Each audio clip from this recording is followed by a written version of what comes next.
Baik, selamat malam dan selamat berjumpa lagi untuk seluruh sahabat-sahabat konsep dimanapun sahabat-sahabat konsep berada. Saat ini kita boleh masuk ke dalam pelajaran Sekolah Sahabat kembali bersama dengan konsep, dan kita bersyukur oleh karena teman-teman atau sahabat-sahabat konsep bisa mengikutinya dengan baik setiap minggunya.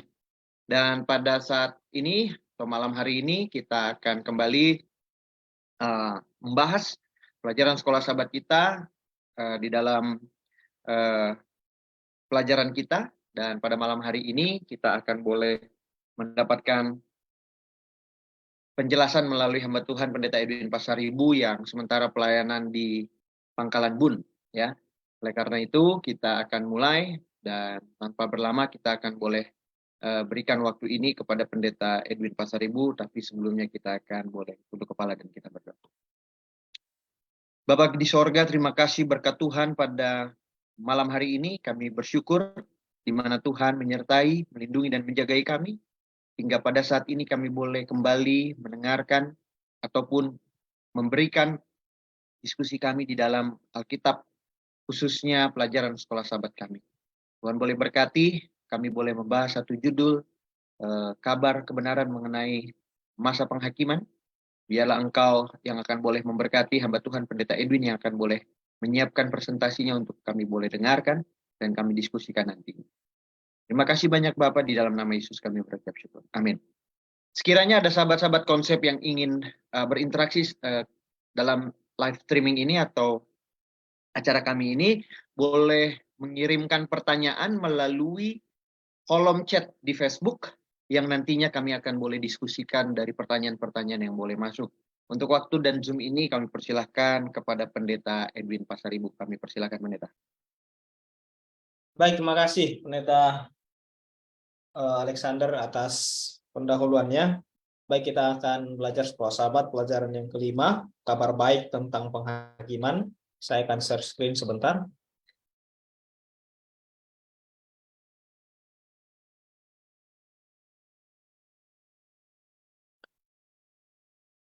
Baik, apa sudah terlihat Pendeta Alex?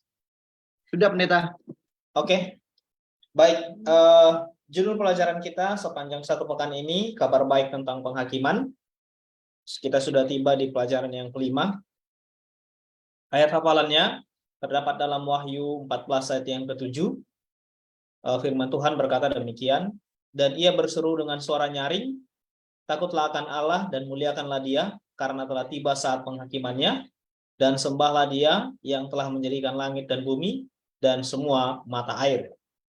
Baik, di Sabat petang ini dalam pendahuluan Sekolah Sahabat kita, pelajaran Sekolah Sahabat kita memberitahukan kepada kita bahwa di kitab suci, bahwa kitab suci menjelaskan bahwa Allah adalah hakim, adalah Allah yang menghakimi, yang juga Dia akan mengatur segala sesuatunya, di mana manusia akan datang kepada Allah untuk menghadap tahta penghakimannya. Setiap orang di antara kita harus memberikan pertanggungjawaban di atas dirinya sendiri kepada Tuhan. Kita bisa lihat di dalam Roma 14 ayat yang ke-12 bahwa kita semua orang harus melaporkan diri kita kepada Tuhan. Yang walaupun Tuhan itu adalah Tuhan yang Maha Tahu. Itu sebabnya Tuhan akan membawa setiap perbuatan ke pengadilan yang berlaku atas segala sesuatu. Yang tersembunyi, entah itu baik, entah itu jahat, Tuhan akan bawa semuanya. Kita bisa lihat dalam Pengkhotbah 12 ayat 14. Namun, penghakiman Tuhan itu bukanlah sesuatu hal yang menakutkan. Kenapa? Karena penghakiman Tuhan akan mengungkapkan kebaikan dan kasih karunia-Nya, dan bahwa Dia adil dan penyayang dalam cara Dia berusaha dengan yang diselamatkan dan bahkan yang terhilang. Jadi, penghakiman Tuhan adalah penghakiman yang adil, penyayang dalam caranya, dan Ia berurusan dengan orang-orang yang akan diselamatkan dan bahkan orang yang terhilang. Nah, dalam pelajaran Sekolah Sahabat kita, pelajaran hari Minggu, kita bisa lihat pentingnya masa penghakiman. Kitab Wahyu berfokus kepada puncak kontroversi antara yang baik dan yang jahat, yang telah berlangsung berabad-abad lamanya. Lucifer menentang keadilan, kejujuran, dan kebijaksanaan Tuhan. Penghakiman terakhir di kitab Wahyu adalah pusat konflik antara karakter Allah. Dalam kitab Wahyu kita juga menemukan bahwa Injil dan penghakiman keduanya adalah bagian dari pekabaran malaikat yang pertama. Yang fokus pelajaran kita sepanjang satu triwulan ini berbicara tentang pekabaran 3 malaikat. Dan kita akan lihat dalam pekan ini bahwa Injil dan penghakiman adalah salah satu pekabaran yang terdapat di dalam pekabaran 3 malaikat. Yang keduanya, kalau kita perhatikan dalam pelajaran ini, tidak bisa dipisahkan. Injil adalah satu-satunya harapan kita dalam penghakiman. Kenapa? Karena isi daripada Injil itu adalah pengumuman akan adanya penghakiman yang Tuhan akan lakukan terhadap manusia dan juga terhadap ciptaannya. Baik, penghakiman adalah satu solusi juga bagi kita sebagai manusia yang berdosa. Dan solusi ini adalah Tuhan gunakan untuk menyelesaikan dosa. Penghakiman mengungkapkan keadilan dan belas kasihan Tuhan terhadap manusia. Itu menyatakan tentang kasih dan hukumannya. Dan penghakiman adalah jawaban Tuhan atas tuduhan iblis di kayu salib. Tetapi dalam penghakiman, dia mengungkapkan bahwa dia telah melakukan segala yang mungkin untuk menyelamatkan kita dan membawa kita ke salib. Kitab-kitab di surga akan dibuka dan penghakiman akan dilaksanakan. Seluruh alam semesta akan berhenti sejenak untuk mempertimbangkan pilihan-pilihan yang kita buat dalam terang bujukan Roh Kudus dan penebusan yang secara bebas disediakan oleh Kristus di salib. Jadi, pentingnya penghakiman bagi kita adalah sangat penting, karena itu adalah solusi untuk menyelesaikan apa? Dosa yang telah dimulai oleh setan dan Yesus akan akhiri melalui penghakiman. Baik, pelajaran hari Senin kita akan lihat belas kasihan dan penghakiman Tuhan. Salib dan penghakiman mengungkapkan bahwa Tuhan itu adil dan penyayang. Hukum yang dilanggar menurut kematian akan menuntut kematian. Hukum yang dilanggar akan menuntut kematian, akan tetapi kasih karunia Allah ialah hidup yang kekal di dalam Kristus Yesus, Tuhan kita. Dalam Roma 6 ayat yang ke-23. Hukum Tuhan tidak dapat diubah dan dihapuskan. Kenapa? Karena kematian Kristus telah menetapkan sifat kekal hukum. Dan hukum adalah dasar daripada penghakiman itu sendiri. Itu sebabnya, karena kasih karunia, kita diselamatkan oleh iman, bukan karena menuruti hukum. Kenapa? Karena Efesus 2 ayat 8 dan 9 katakan bahwa kita diselamatkan oleh kasih karunia, itu bukan hasil usaha kita, tetapi itu adalah pemberian daripada Tuhan. Tetapi kenapa kita harus berbuat baik? Karena perbuatan baik itu tidak menyelamatkan kita, tetapi perbuatan baik adalah bukti bahwa kita beriman kepada Yesus, dan iman itu adalah iman yang sejati. Penghakiman terakhir menghapuskan semua kepura-puraan, semua kemunafikan, dan semua kepalsuan. Jadi, kenapa ada penghakiman? Untuk menghapuskan kepura-puraan, untuk menghapuskan kemunafikan, semua kepalsuan, dan menebus kedalaman diri kita yang paling dalam.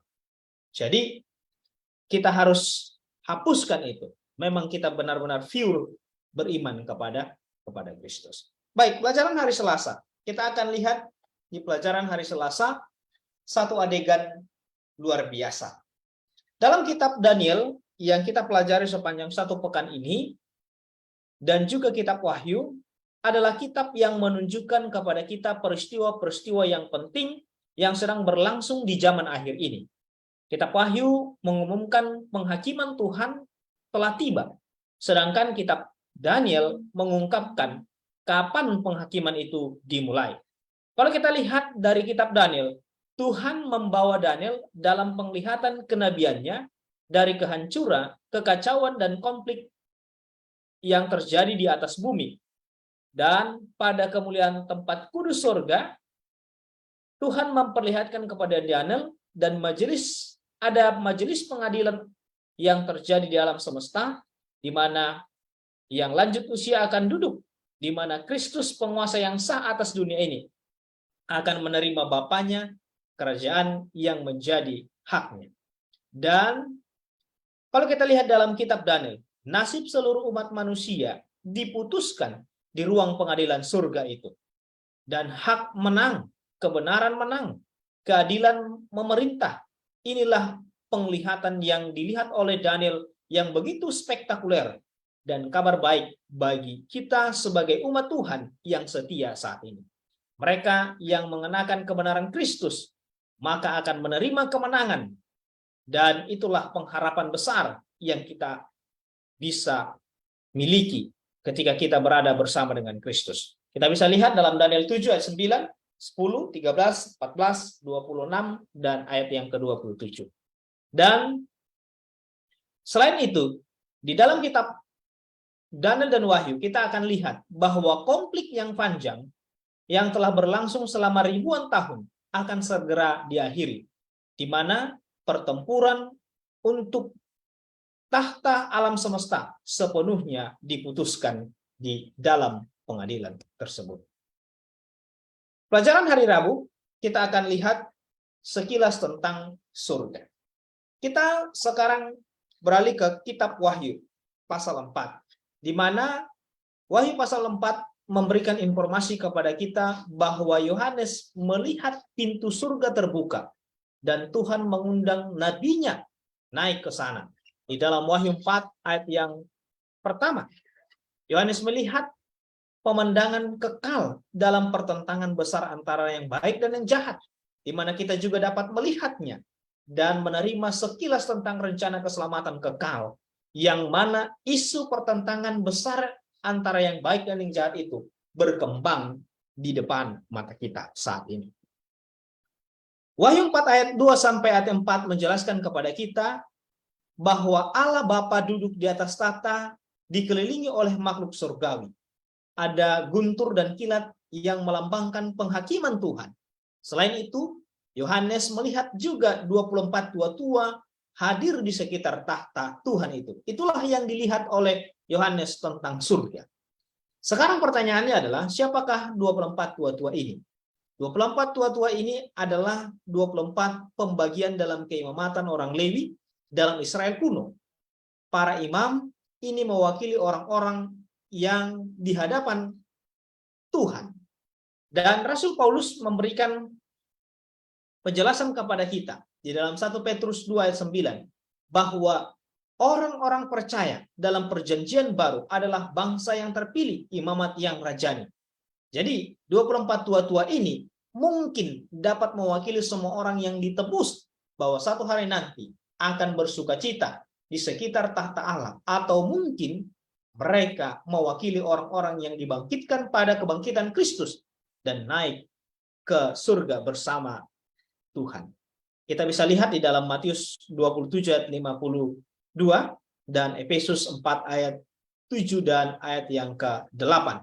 Dan pelajaran sekolah sahabat kita juga mengatakan bahwa 24 tua-tua ini adalah ada beberapa orang yang ditebus dari bumi ini di sekitar tahta Allah. Mereka menghadapi pencobaan yang sama seperti kita. Melalui kasih karunia Kristus dan kuasa Roh Kudus, mereka menang.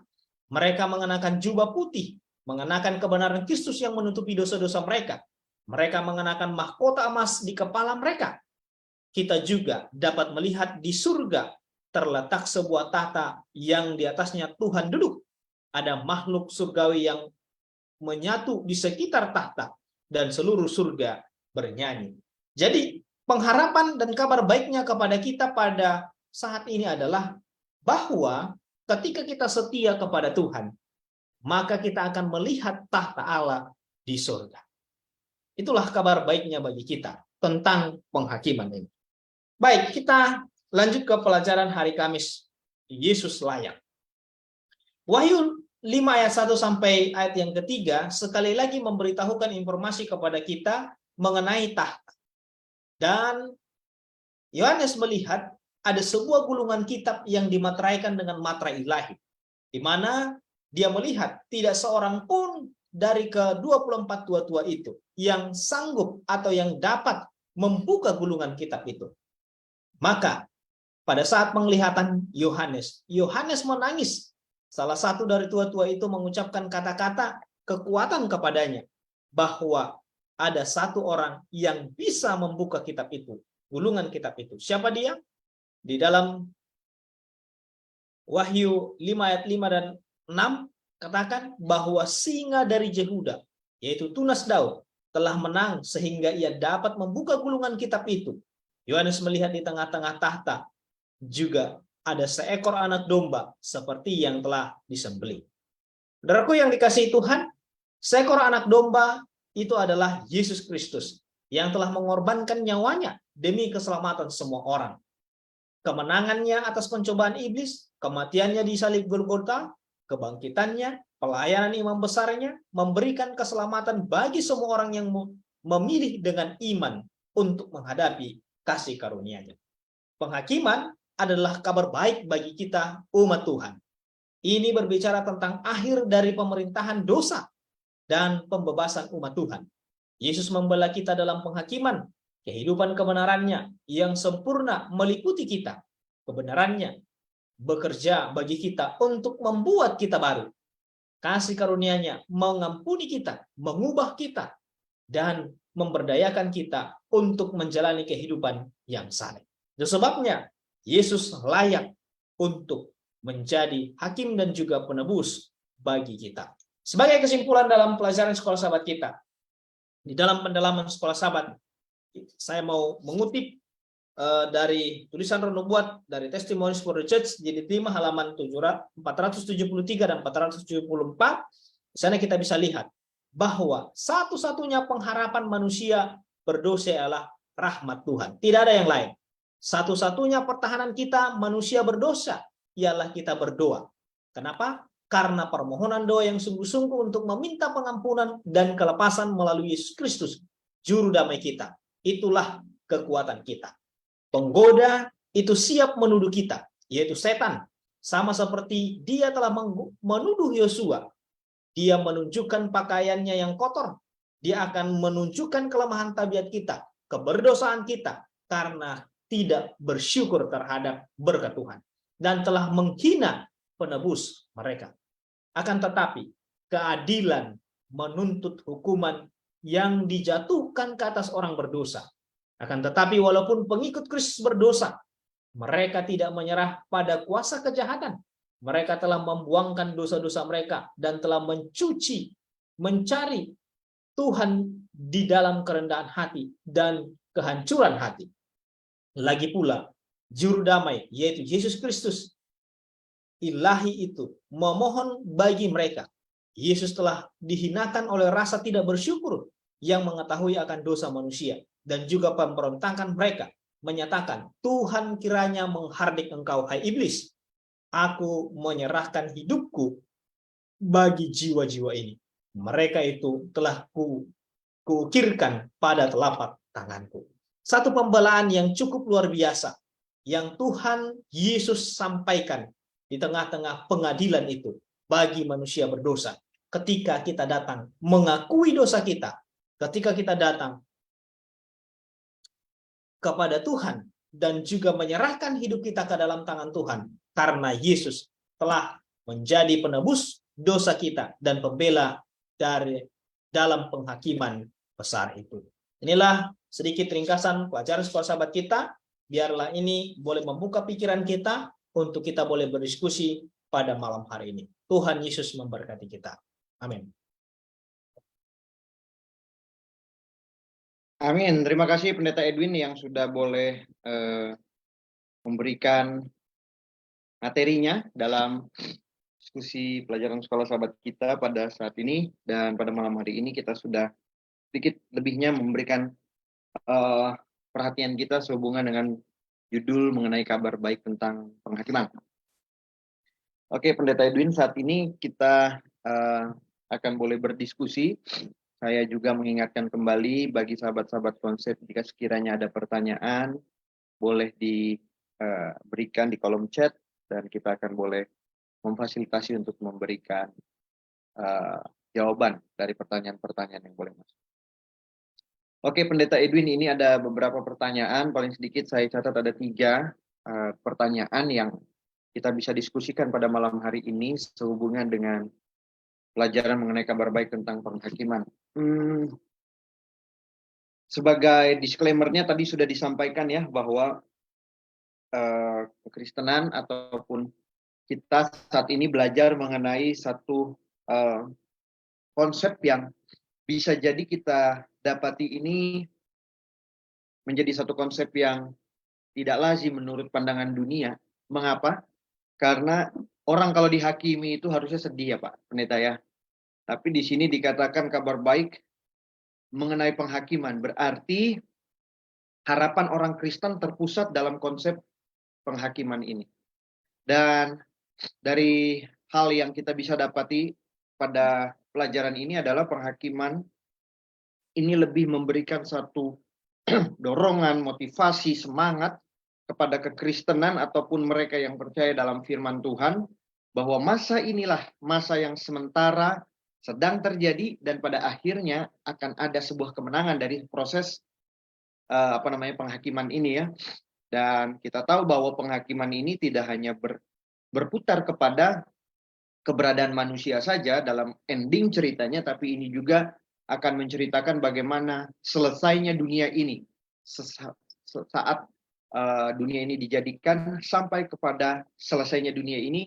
Di sini juga masuk konsep penghakiman itu ya, Pendeta Pastor Ibu ya. Oke, untuk pertanyaan yang pertama saya mulai dari pertanyaan berikut, Pendeta. Jika sekiranya demikian, bagaimana kita menjelaskan hal yang sederhana, konsep penghakiman ini secara tepat dengan penjelasan yang lebih sederhana mengenai berapa atau seberapa penting konsep ini dimengerti oleh kekristenan, atau apakah orang Kristen harus paham proses penghakiman ini? Silahkan Pak Pendeta. Baik, terima kasih atas pertanyaannya. Seberapa penting informasi tentang penghakiman ini? Informasi tentang pentingnya masa penghakiman ini adalah sangat penting. Makanya pelajaran sekolah sahabat kita katakan bahwa Injil dan penghakiman ini sangat penting kita ketahui, karena inilah pengharapan kita sebagai manusia berdosa. Kenapa? Karena ada kesimpulannya. Mau dibawa ini, mau kemana ini ujung daripada akhir sejarah dosa ini.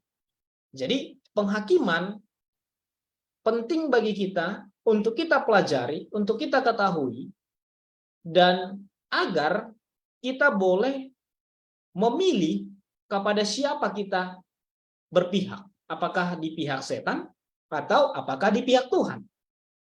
Karena kalau kita lihat dalam pelajaran kita sepanjang 1 pekan ini, bahwa pertentangan sedang terjadi antara yang baik dan dengan yang jahat.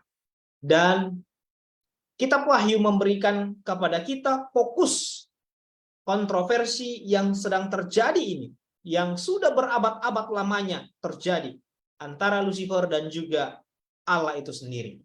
Dan di akhirnya, endingnya, sebelum endingnya, akan terjadi apa? Penghakiman.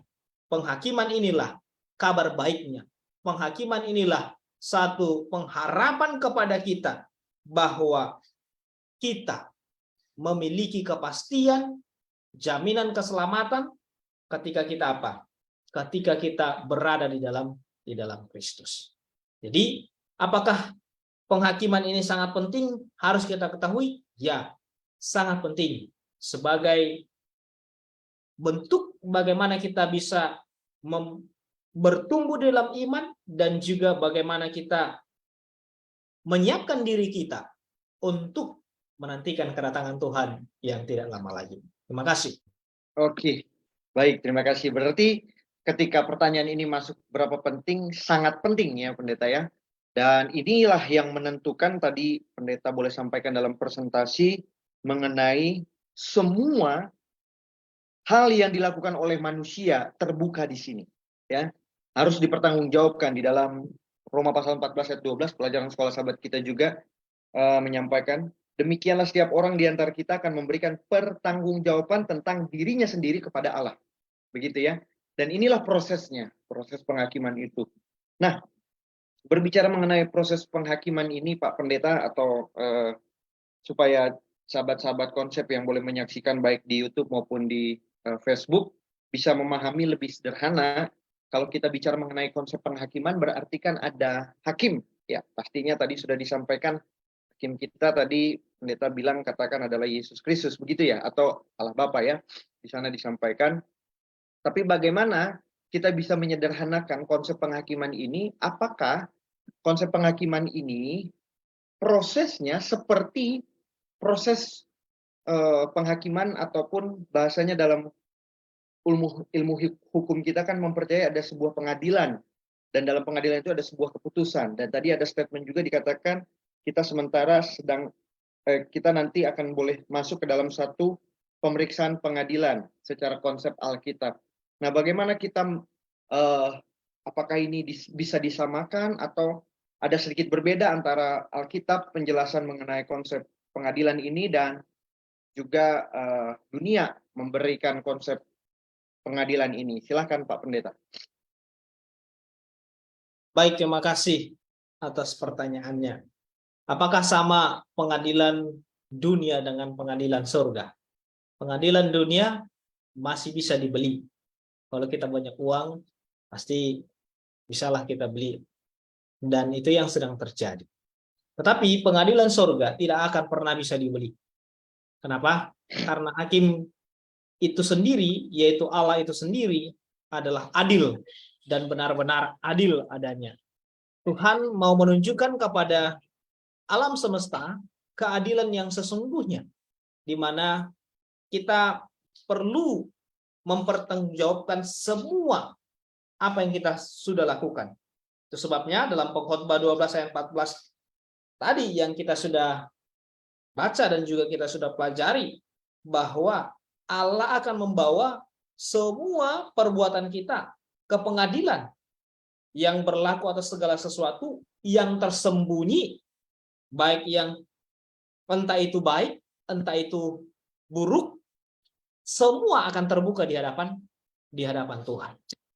Dan pengadilan Tuhan itu adalah didasari oleh kasih daripada Tuhan itu sendiri. Didasari oleh kasih karunia daripada Tuhan itu sendiri. Berbeda dengan penghakiman dunia ini. Jadi sederhananya adalah bahwa penghakiman Tuhan itu adalah didasari kasih. Kalau penghakiman dunia didasari dengan atas undang-undang dan juga atas hukum-hukum. Nah, hukum Allah adalah kasih.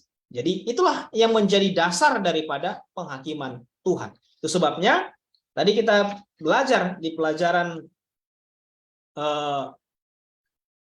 sekolah sahabat kita, bahwa di sana dijelaskan bahwa di pelajaran hari Senin, bahwa dasar daripada penghakiman Tuhan itu adalah kasih karunia-Nya, di mana hukum menuntut maut atau upah dosa ialah maut, sedangkan belas kasihan Tuhan ialah apa?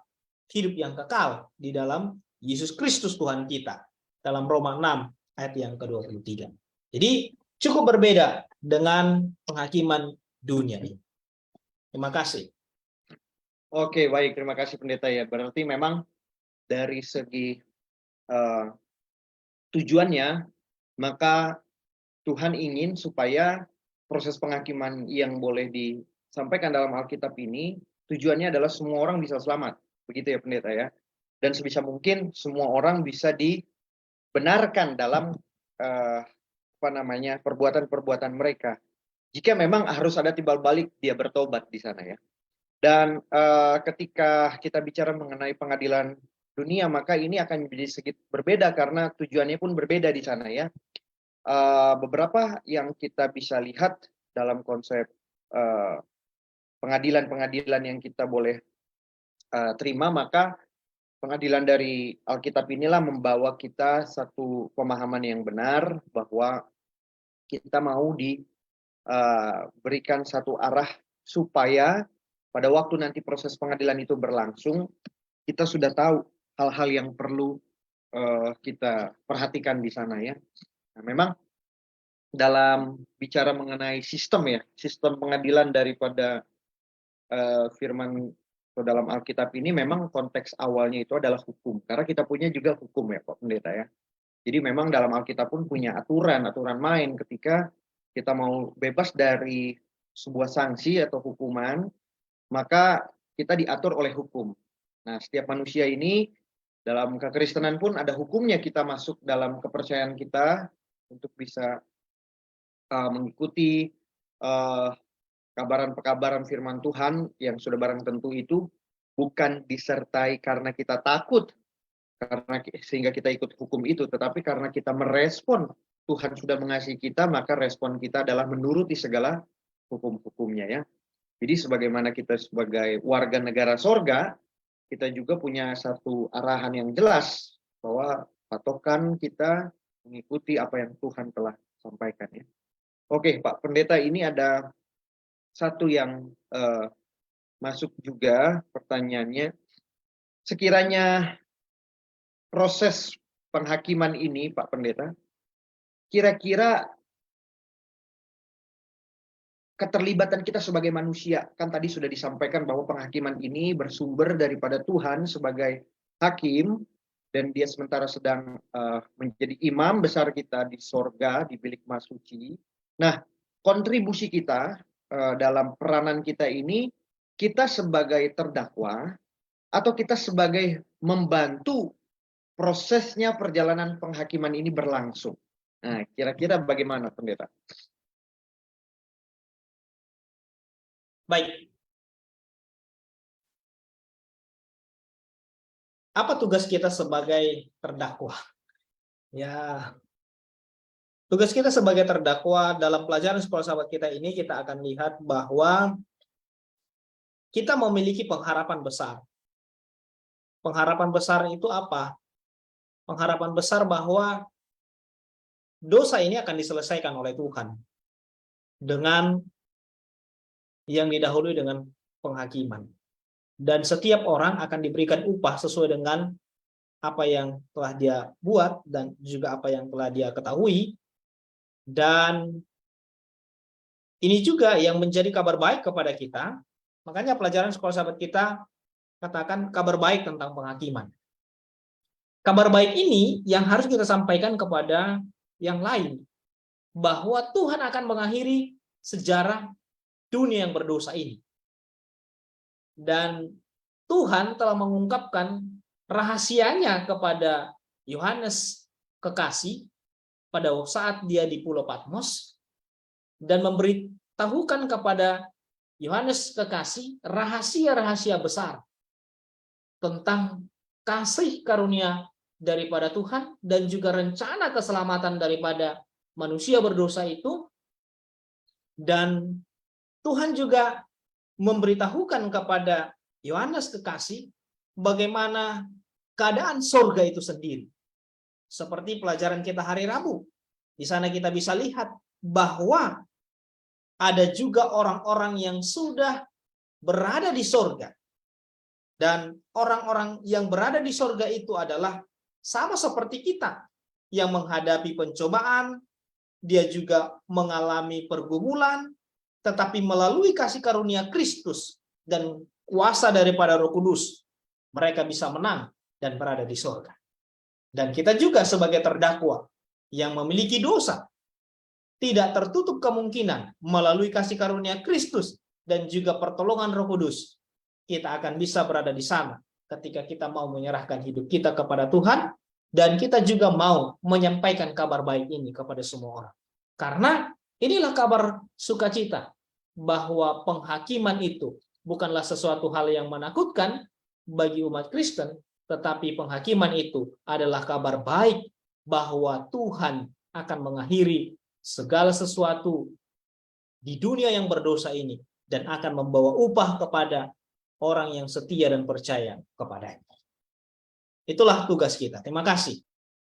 Oke, baik. Terima kasih Pendeta. Berarti poinnya yang saya dapati tadi ketika Pendeta sampaikan bahwa kita ini menjadi pekabar-pekabar yang juga menyampaikan proses konsep penghakiman ini kepada orang lain.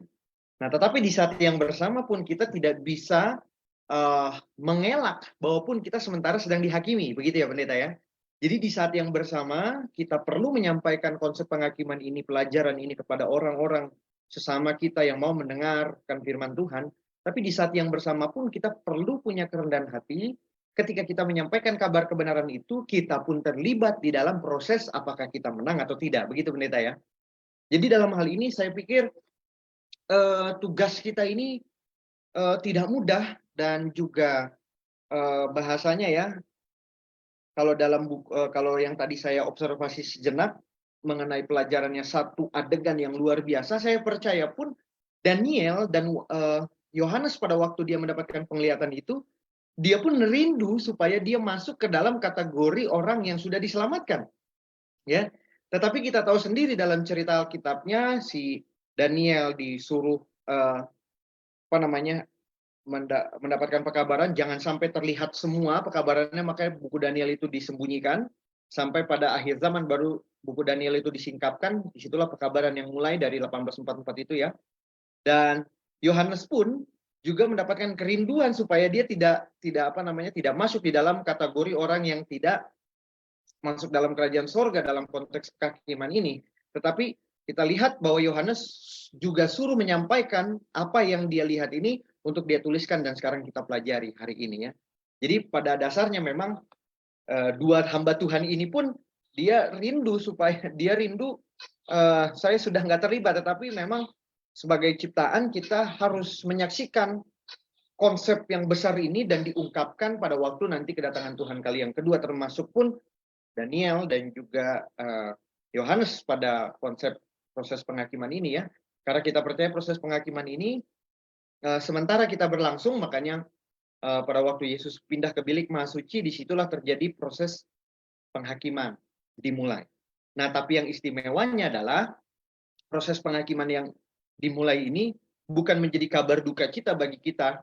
Harusnya yang mengharapkan Yesus datang justru menjadi kabar sukacita. Ya.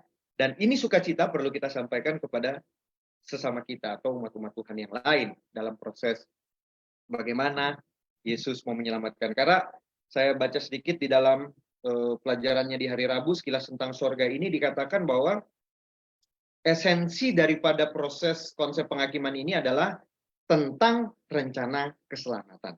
Ya, itulah isu dasarnya adalah tentang rencana keselamatan.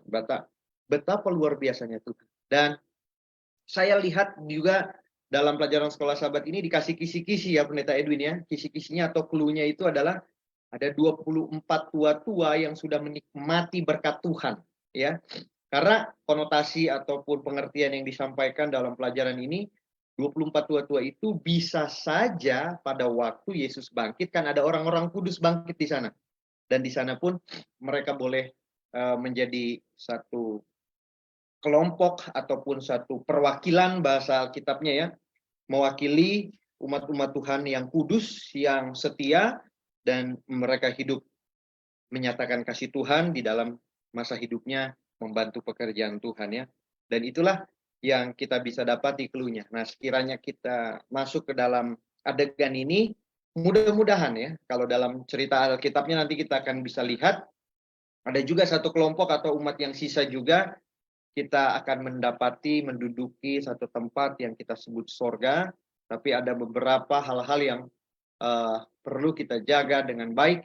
Salah satunya bagaimana kita bisa menjadi berkat bagi sesama kita untuk konsep penghakiman ini. Begitu ya Pendeta Edwin ya. Terima kasih banyak. Kita sangat luar biasa untuk mendapatkan pelajaran ini. Semoga sahabat-sahabat konsep yang boleh menyaksikan mendapatkan berkat yang sama dengan mempelajari firman Tuhan ini yang cukup baik, bagaimana pelajaran sekolah sahabat kita mengupas tuntas konsep-konsep penting dalam proses keselamatan itu sendiri. Oke, Pendeta Edwin, tanpa mengurangi waktu, kita akan boleh mendengarkan satu closing statement dari Pendeta Edwin untuk boleh disampaikan kepada seluruh sahabat-sahabat konsep yang boleh menyaksikan. Silakan, Pendeta. Baik, terima kasih Pendeta Alex. Kita bersyukur atas kabar baik yang Tuhan berikan kepada kita lewat penghakiman. Penghakiman surgawi itu berbeda dengan penghakiman dunia, di mana hakim dan juga pembela kita adalah sama. Hakim kita adalah Yesus Kristus, pembela kita adalah Yesus Kristus, yang juga merasakan apa yang kita rasakan ketika kita bergumul melawan dosa. Nah, tapi bedanya adalah Yesus menang atas dosa itu sendiri. Itu sebabnya Yesus layak untuk menjadi hakim dan juga pembela bagi kita. Karena ia telah mati bagi kita. Dan satu-satunya pengharapan kita sebagai manusia berdosa adalah kasih karunia daripada Tuhan itu sendiri, yang akan melayakkan kita. Karena dengan usaha kita, dengan perbuatan kita, kita tidak layak untuk diselamatkan. Hanya oleh karena kasih karunia Yesuslah, maka kita bisa diselamatkan lewat akan pengorbanan daripada Yesus itu sendiri. Jadi, kenapa kita harus berbuat baik? Kenapa kita harus melakukan yang baik? Kita melakukan yang baik karena kita telah diselamatkan. Oleh sebab itu, Tuhan, Yesus yang menjadi hakim dan juga pembela kita adalah hakim yang adil. Biarlah kita boleh menjadi umat Tuhan yang setia, dan kita boleh menjadi pekabar-pekabar kebenaran, kabar baik tentang rencana Tuhan akan mengakhiri dosa lewat penghakiman yang sudah berlangsung saat ini. Dan bila mana itu sudah selesai, maka dia akan segera datang untuk menjemput kita, dan biarlah kita boleh berada di dalam kebenaran, tetap berada di dalam Tuhan, sehingga pada waktunya nanti kita akan boleh masuk ke dalam kerajaan surga. Inilah yang menjadi closing statement saya pada malam hari ini. Semoga Tuhan memberkati kita. Tuhan berkati kita. Amin. Amin. Terima kasih Pendeta Edwin Pasaribu. Jadi, sebagaimana tadi closing statement yang sudah disampaikan, maka ajakan, panggilan bagi kita semua untuk seluruh sahabat-sahabat konsep, penghakiman ini tidak akan pernah kita bisa lewati, baik yang sudah mati maupun kita yang masih hidup, karena kita masuk ke dalam proses ini dan kita akan melewatinya. Jadi, mulai sekarang perbaiki sikap, perbuatan, dan juga kesetiaan kita sama Tuhan, maka dari sanalah bobot penghakiman kita akan dinilai. Mudah-mudahan berkat Tuhan menjadi bagian kita terima proses ini dengan sukacita, karena umat Tuhan ada di dalam satu pengharapan Tuhan Yesus datang. Terima kasih, kita akan boleh selesaikan acara ini melalui doa tutup yang akan disampaikan Pendeta Edwin. Kami persilakan Pendeta. Baik, kita sama-sama berdoa. Terima kasih Tuhan atas berkat-Mu. Pada malam hari ini kami boleh belajar firman-Mu lewat pelajaran sekolah sahabat. Pelajaran yang indah yang kami boleh dengarkan dan juga kami boleh pelajari kabar baik yang Tuhan berikan kepada kami, bahwa Tuhan akan menyelesaikan semua sejarah dosa di bumi ini lewat penghakiman yang Tuhan akan akhiri, dan saat itu juga Tuhan akan datang untuk menjemput kami, orang yang setia dan yang percaya kepada Yesus Kristus. Biarlah kami boleh tetap setia dan bahkan kami boleh memperbaiki diri kami, karena kami mau siap masuk ke dalam kerajaan. Berkati sahabat-sahabat konsep dimanapun berada, begitu juga kami para hamba Tuhan, Tuhan berkati. Biarlah tambahkan kepada kami iman yang teguh, agar kami boleh tetap setia sampai Engkau datang untuk menjemput kami. Kami akan serahkan hidup kami ke dalam tangan-Mu, ampuni kami dari dosa kami, dalam nama Yesus kami berdoa. Amin. Amin. Terima kasih Pendeta Edwin atas waktunya dan juga materi yang boleh disampaikan. Dan terima kasih untuk seluruh sahabat-sahabat konsep yang juga selalu setia menyaksikan setiap malamnya pada hari Senin. Kita akan berjumpa lagi pada hari Senin yang akan datang. Sekiranya kita boleh sama-sama bisa hadir, kita akan boleh berdiskusi lebih baik di dalam pelajaran diskusi sekolah sahabat kita. Tuhan memberkati kita semua.